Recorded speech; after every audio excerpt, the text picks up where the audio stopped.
I wanna be a producer with a hit show on Broadway.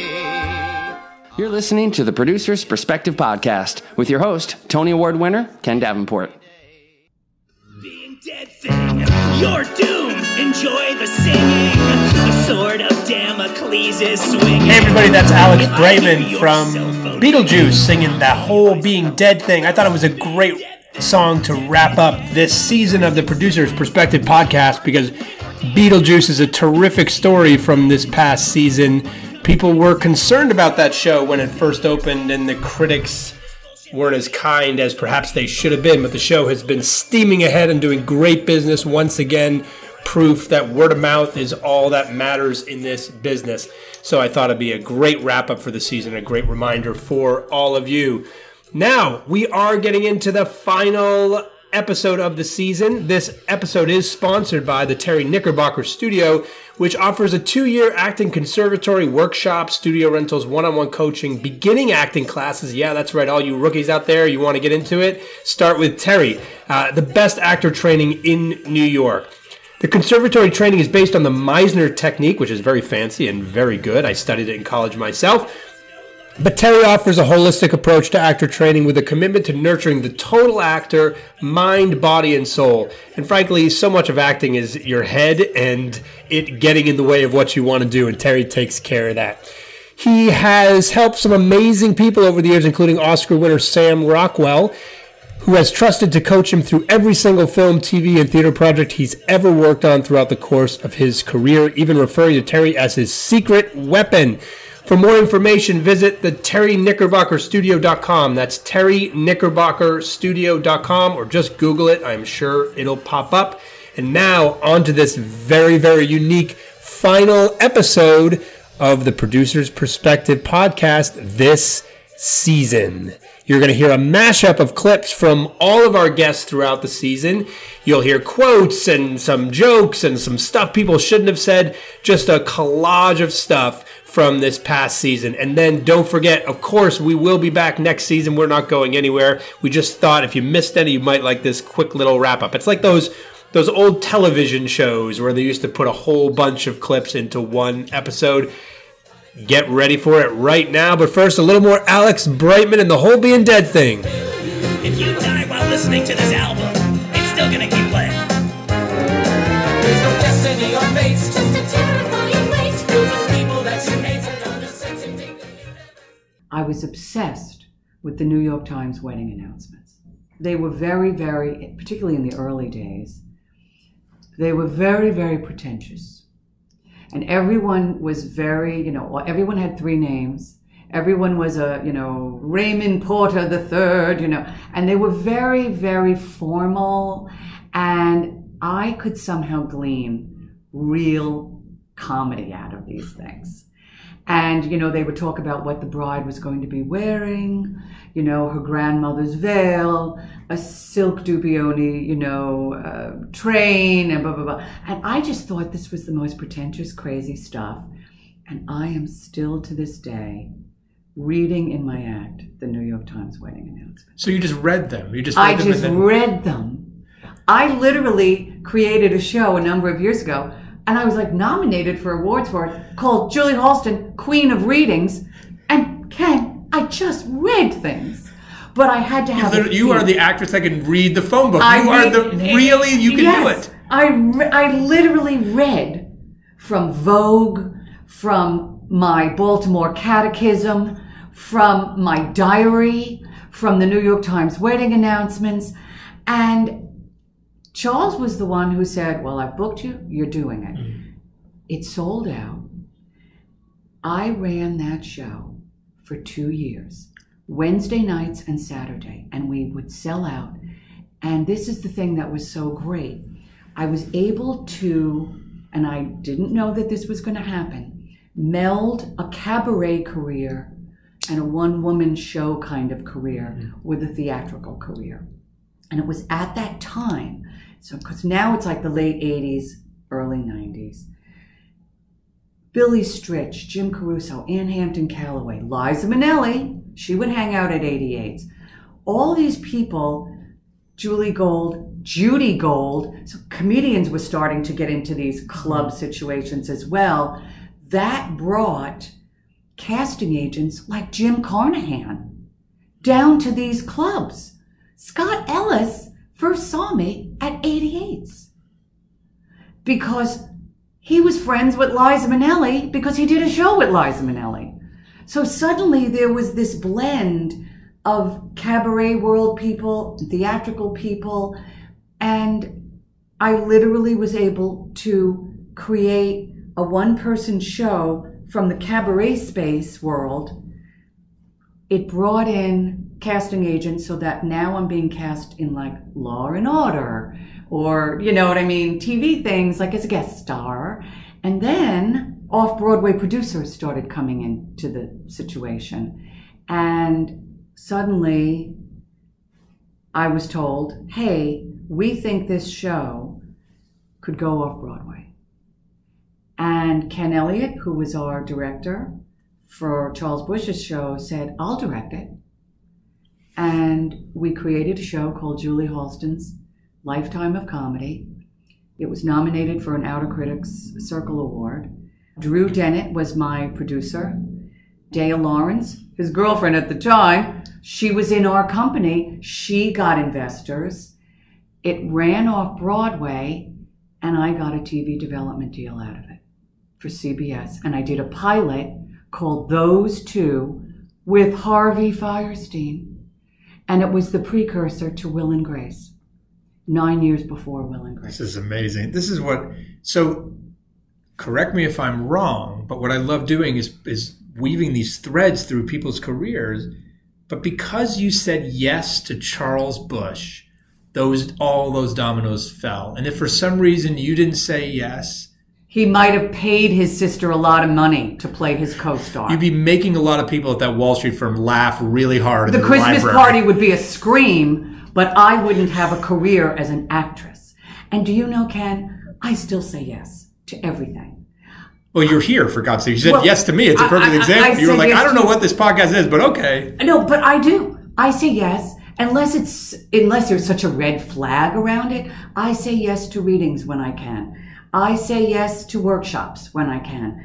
I say yes. I literally just produced, you must know about this, I just produced an industry reading for a friend of mine who wrote a show, which I can't say on the podcast, but it's about the Wright brothers and it's hilarious. I just said yes. I love talented people. I like being around talented people. Why not? I got a shot. Why not give others a shot? That's what this whole community is about. I have a client named Judy Gold who's a comic, and she's quite funny, and she calls the office often. But when she calls, she announces herself to my receptionist as it's Eleanor Roosevelt or Mark Sandroff. But she'll have a different name every day. So one day my receptionist tells me, Judy's on the phone again. She says she's Barbra Streisand today. I said, oh, really? So I pick up the phone, and in my way, I said, hello, gorgeous. I picked up the phone and said, hello, gorgeous. And all of a sudden I hear, Mark, I would like to talk to you about securing rights for, I said, wait a minute here. I said, I waited my whole life to talk to you on a telephone. I was just deceived. Somebody told me it was somebody pretending to you. Can we start this over, please? And she laughed and she said, yes, let's start over. Hi, Mark, this is Barbara. I was no more collected at that point than I was a moment prior, but she had called because she was told by her director, who I think was sitting in the room saying, call him, he'll give you anything you want. And she wanted to secure rights in an arrangement that my client Peter Matz had written for his wife, Marilyn. And Marilyn was refusing to give the permission. And so the director, Richard J. Alexander, had her call me directly thinking I would move heaven on earth for her. And I did. And I talked Marilyn into it. And it was that very beautiful, slow arrangement of cockeyed optimist. And it was Peter's arrangement. Peter was her original arranger, but they weren't together at that time. And then he died, and Marilyn, at the funeral, his wife sang that arrangement, and Barbara heard it and wound up with it. And so anyway, that's my interaction with Barbara. I think we've come a long way. I'd like to think we've come a long way socially. And but, I think consistently the best feedback that we get from our clients, because believe it or not, we still follow up the next day. So if you see a performance, you're getting a call the next day, is the emotional roller coaster that anyone can experience, whether it's Dear Evan Hansen, whether it's most recently Moulin Rouge, and these women calling say, I want to be 20 again. We all do, yes. But even when I was 20, I didn't have dancing legs like that. But it's really sharing of emotions that we are able to get from our clients who we've known, most of them who we've known for years and years. Or it's the, not just the sad bits, it's the humor. I've never laughed so hard and I didn't expect that. So what a wonderful way to walk into a theater. You've paid for your ticket. You've been hopefully bombarded with smart artwork and marketing, but you're going into a theater with some level of expectation, right? And then to just be moved to the point of tears, sad tears if you're crying, but also tears because you're laughing so hard. Where else in this world does that happen? And where does it happen with, 1,000 other people in the room? People are acting out a chapter of your life. And I'm swept away, but I'm like, oh yeah. For instance, I remember so clearly sitting at my desk, my laminated desk in my corporate office, and writing. Jeff Bowen a way that we worked together when we started making stuff is he would call and leave musical, like a tune. He would leave a melody on my voicemail at work. And then I would have my phone pressed to my ear at work, and I would look like I was super busy. And people would approach my desk and I'd be like, hold on. And I'd just keep replaying the voicemail, and I would write the lyrics to a tune at work. While the phone was on your... Because I was listening. Yeah, I was listening to the tune. But if somebody approached my desk, it just looked like I was transcribing a voicemail. So I remember super clearly writing this little thing that's in title of show, just as an example, where I go, can't you see I'm dying inside? At my corporate job, can't you see I'm dying inside? If you shine a flashlight in my butt, you'd see I'm dying inside, right? I remember sitting at my desk writing it. So when I see a production of title of show, it's like a time machine, and I'm swept away. And I remember all the specific places I was when those things happened. But it is like watching a Christmas pageant that's depicting a chapter of our lives. It's so weird and awesome. And I can't believe anybody gives a shit, but rock the fuck on. So Ordinary Days is a very intimate musical. It's a 4-character musical that follows these 2 pairs of characters. One are 2 young people who meet for the first time and sort of form this reluctant friendship. And the other two characters are in a relationship that's sort of unraveling for reasons that unfold in the plot. And I really wrote it because I got invited to this program called the Dramatists Guild Fellowship, which if you're a young playwright or musical theater writer is a fantastic program that I highly recommend. Basically a year-long fellowship that brings together playwrights and musical theater writers into a year-long writers group, essentially, where you're bringing in material, workshopping it every week. When I did it, it was run by Lynn Ahrens and Stephen Flaherty, and they bring in all kinds of fancy guest people to hear your work and give you feedback. And it's sort of an embarrassing story. I had been so excited to get accepted into this fellowship that I showed up on the first day, and we're in the conference room at the Dramatists Guild, and Stephen Flaherty says, welcome everyone. Let's go around the room and talk about what project you're going to work on in this year-long fellowship. And I'd been so excited just to get in that I had not thought about what I was going to work on. I was like, I'm just going to show up and it's going to be awesome. I'm in this writers group. So people were going around the table outlining these projects that they've been thinking about for months. And it got to me, and in a panic, I said, I'm going to start something brand new. It's going to be set in contemporary New York City.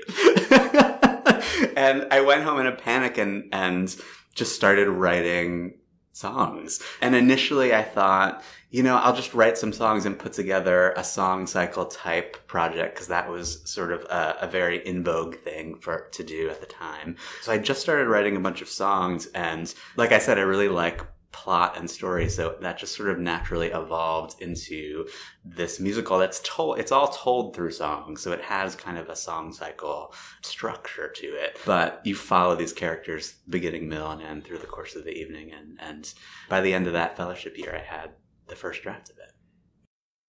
I think Broadway is starting to really broaden its horizons as well, right? The Great White Way is getting a little more colorful.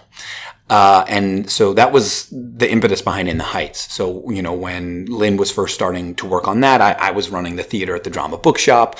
And Tommy and I had started this small production company because we didn't know any better. Why wouldn't you tell us how hard it was, Ken? It's funny. I will just say this. Those words that you just spoke right now, we didn't know any better, I didn't know what I was doing, are the most commonly uttered words on this podcast by people successful like yourself. Yeah. It seems like the key to success at the beginning is not knowing what the fuck you're doing. Absolutely. You know, when you see the ceiling, you bump up against it. When you don't, you just keep building. You just keep going higher and higher.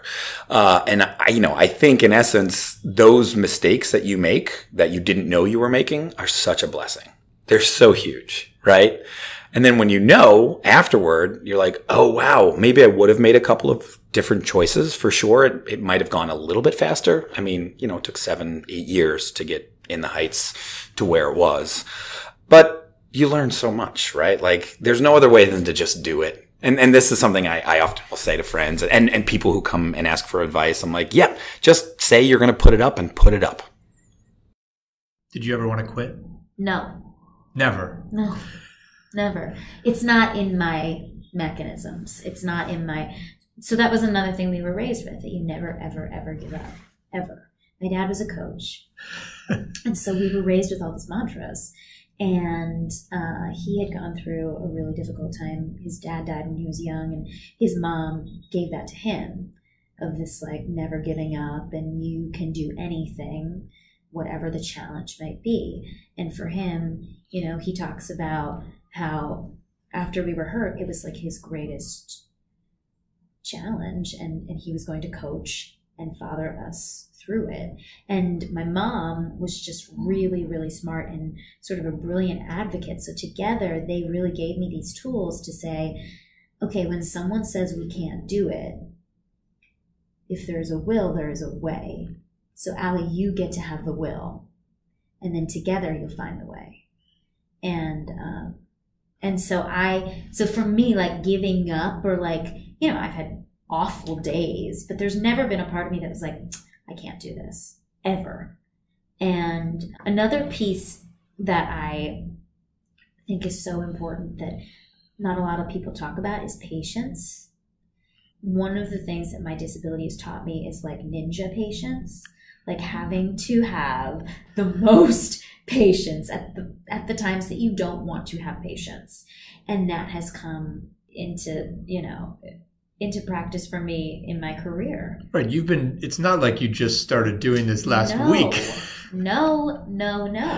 And so, you know, in those years after college, when I graduated and moved to LA because I thought maybe the TV industry might be more open to my chair, and Glee had just hit the air. And so I was like, that's a world that's already created that I could fit into, but really like no doors were opening, and I was just bored, and I was like trying to write my own show, and I was meeting a lot of people, and that is a huge part of my success. You're one of the few people that actually have run big nonprofit institutions and then have jumped over to Broadway to run big commercial institutions, if you will, Broadway shows. How are the two similar, running a nonprofit and running a Broadway show like Hadestown, or different? Or are they? Well, I think the similarities probably have to do with, you know, organizational size, number of people. But in every other way, it's different. When you're producing a Broadway show, it's a single, you know, you have a single show, a single cast. Everything is about how you keep that thing fresh and go. I'm really talking about once the show is open and sort of running the operation, how you keep it alive and running and fresh. In all of my years working in the not-for-profit, I never had a show run longer than 6 weeks. So it's a completely different mindset. And you're playing a show in the same building for the same audience who's coming back over and over again to see the next thing, as opposed to with a Broadway show, what you're trying to do is figure out who's that next audience and that next audience and that next audience who's going to come and see this one thing that you have on offer. I would say that's probably the biggest difference. In terms of the back end, the financial structure, I actually quote Joey Parnes, and maybe he was quoting somebody else, I don't know, but he said this once to a group of students that I had invited him to talk to, that the difference between the not-for-profit and the commercial is that in the not-for-profit, money is the means by which you make your art, and in the commercial theater, art is the means by which you make your money. And it's a kind of crude reduction on the one hand, but it does capture the difference in mentality of the two, structures, except that I would say I believe that art and commerce don't have to be in opposition. And I hope what Hadestown stands for is actually proof that, in fact, when you are focused on making a great piece of art, you also can make something that is commercially viable. I think when you have the benefit of building a career outside of Broadway, you see Broadway differently than the people who spend most of their career building work within Broadway. And so I actually don't see the limitations because I haven't experienced them. And I wonder sometimes if the people who have been working on the street for as long as they have almost self-imposed those limitations instead of, coming as an outsider. So I'm going to try to maintain my outsider status as long as I can so that I can keep seeing things that aren't there. So as a producer, I don't think about the destination. I think about this very special thing that I have to care for. But I think about, what is this piece of art? What's the relationship to the audience? Who is that audience? Where does it belong? What's the scale of it? And then I figure out what the path is that supports that thing. And sometimes along the way I'm surprised and the path shifts, but it's in reaction to the actual relationship between the work and the audience, as opposed to, I didn't set out to become a Broadway producer. I just set out to make great work. And some of it will end up on Broadway, and some of it will go to all of these other strange places that my work goes to. No, I don't think I was looked at differently because I was doing the job. I think that was just sort of accepted. I never felt any kind of discrimination, but that was a world in which it was de rigueur, so maybe I wouldn't have felt it.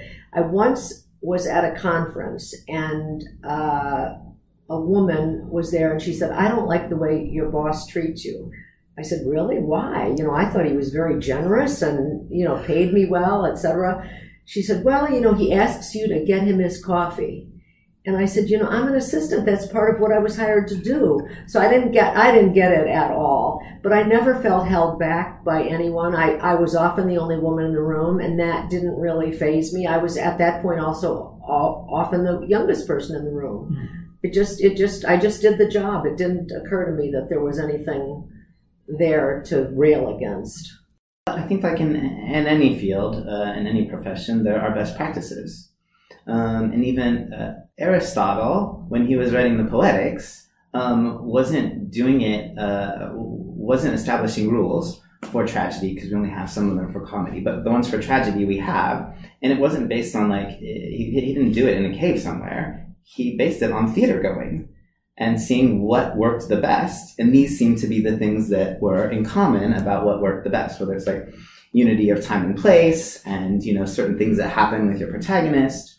And so there are some best practices. And so when I talk to writers, I'm like, here's some things that have worked in the past. But I don't think that equates to a formula. What makes something successful is that it's appealing. They've got some characters that are appealing. And you can have, an anti-hero who's just like a bad person, but there's something about that that's appealing. And I think you need to have a clear world and some tell the audience where we are and what's happening, what are the rules of storytelling within the first, 10 or 15 minutes, so then they can not worry about it and just go with you. That's pretty consistent. But I think those rules of storytelling can vary. And what's been so exciting about musicals in the last several years is that a lot of things that are not formulaic have gotten attention and been appealing and shown themselves to be successful. So I don't think there's a formula, but I think, like anything, you have to learn the rules in order to break the rules. And there are some rules, but that's just based on what's been successful, not that they've been invented in the dark. So no, I don't think there's a formula, but I do think every show has a DNA and we need to learn it, but it has to have a reason for being, and it has to have a central appeal to it and a fire to it. Like, why are people going to come to see this thing? That's the question I'm always asking. And for Hadestown, I think there was something really exciting and vibey about the voice, and then everything that's layered into it. Like, it's actually not just vibey, it's about something, and it has meaning. And so, the work that I've done on it with the team has been about just wading through a lot of material and getting to what's the key thing, and what is this melody that he found, and what is this story of the epics, and how does it relate to other things, and part of it was just being in the world of Hadestown and having it tell us what was key, and then just refine it over time and get it clearer and better and more inviting. I always admire Irving Berlin's ability to write simply. When you look at a song like Always, which is insanely simple, but it's perfect. You can't change a syllable. A lot of the Rodgers and Hart songs, like a lot of times now with shows that I do, the lyrics are being rewritten to the end. There's sort of a feeling that we've never found the final version of these lyrics. And even after they open, it's like, oh, we rewrote such and such. If you look at a lot of Rodgers and Hart songs, the songs are perfect. You could never go back and rewrite them. Every word is perfectly chosen. Keep in mind, I've never actually written anything, so, this is going to seem irritating to everyone who's actually writing shows. I like to add space. I think sometimes it's hard to know that an audience can really only take in so much. I didn't always feel like this. But then I feel sort of, I did things without realizing they were big deals. I certainly, when I was a child, I felt I didn't have confidence like that. But I sort of feel that once I got away, I had a very sort of, difficult childhood. My father was very violent, and he was obviously sort of mentally ill in some way. And so when I got away from all that, I felt very liberated and I left and went to drama school. And so suddenly I was, with people that I felt comfortable with and I related to, and I was doing things that I found exciting. So very early on, I did a thing that was very scary. Me and my friend at drama school did a stand-up comedy double act. And that's terrifying. We would often walk on stage not really knowing what we were going to say. I'd often start playing a song at the piano and not really knowing if I knew the chords. And stuff like that. So it was, I think that's probably the start of it. I thought, what's the worst thing? You have to admit to the audience. That's what you have to do. You have to admit to the audience that you're not confident you're going to be able to do this. And I think if you're vulnerable like that and you make a joke of it, then it's actually, like at the end of this Legal Immigrant recording on Audible, I wanted to do one of those things that, remember at the end of CDs, when we used to play CDs, there sometimes used to be a secret track. Ooh, a little Easter egg. Yes. So I wanted to do that. And so we have one at the very end of it. I told the audience that, but I just decided on the day of the recording, or the first day of the recording, that's what I wanted to do. But I hadn't really practiced the song very well. And the band started to play it, and I started singing, and I fucked up, and I had to start again. I thought, oh, sorry. But I started again, I fucked up again. I fucked up 3 times. And then the 4th time I looked at the words, because I just thought, and I finally got it. And it's actually really lovely. I love at the end, I go, thank you for indulging me. Did you keep the fuck-ups on the... Yes. That's the best. Yeah, I insisted that we keep them on the thing. And I think that's what sort of, metaphor for me, that I think it's really important to not try to pretend you're perfect. Actually show your imperfections. So that makes you a more interesting person. I would not be a very good podcast host if I did not say, will you freestyle for us? Oh my gosh. Way out. Only if you provide a beat. So here's how you do that. Okay. Oh, wait, we're getting a little academy lesson right now. Yeah, it's true. All right, so there are 2 words you need. Okay. First word is boots. Boots. Great, and that was awesome. Boots. Yeah, because it's like a plosive, right? So when Shakespeare writes soliloquies and someone's angry, it's B's and P's, right? So this is a boots. Boots. Great, and then the next word is cuts. Cuts. Yeah, like, oh, it cuts my finger. Oh, Cuts. Great. Yes. And perfect. Cause it's like, imagine your mouth is like a cave and then there's this stalactite in the middle of the cave. And that's where it's a soft palate. Yes. Cuts. Great. So now you're going to go boots and cuts and boots and cuts and boots and cuts. Uh-huh. Yeah. Don't want to cut this interview short because I'm just chilling up here with Ken Davenport. Now we in the top of 1501 and there's not rain because it's going to bring some sun to the sky and to the rain that we done. All right. So Ken, thank you very much for having me as your guest. Cuts. Amazing. Thank you so much for being here. Thanks to all of you for putting up with my boots and cuts. We will see you next time.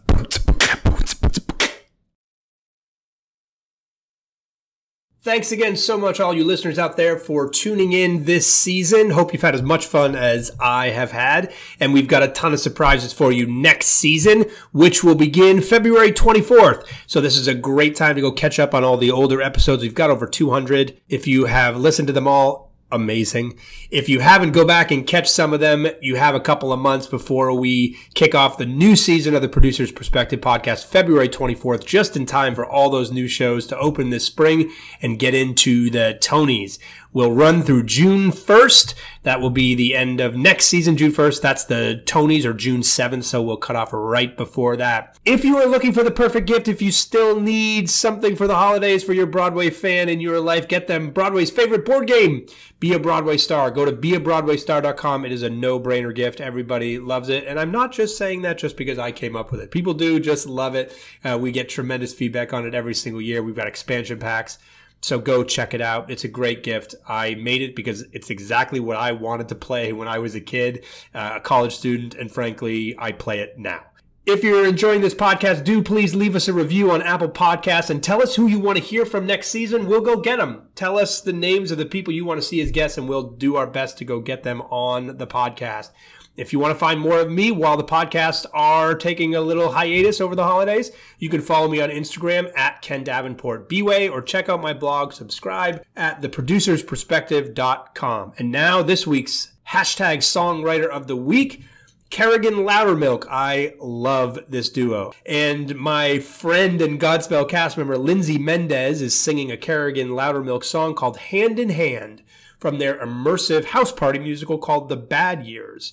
If you like what you hear and want to learn more, visit www.kerrigan-loudermilk.com or at Kerrigan_Loudermilk on Instagram. Google them. These are some fantastic songwriters. Enjoy Lindsay Mendez singing Hand in Hand. And happy holidays, and we will see you in the new year for the next season of the Producer's Perspective podcast. I taste the sunshine, I reach for the moon.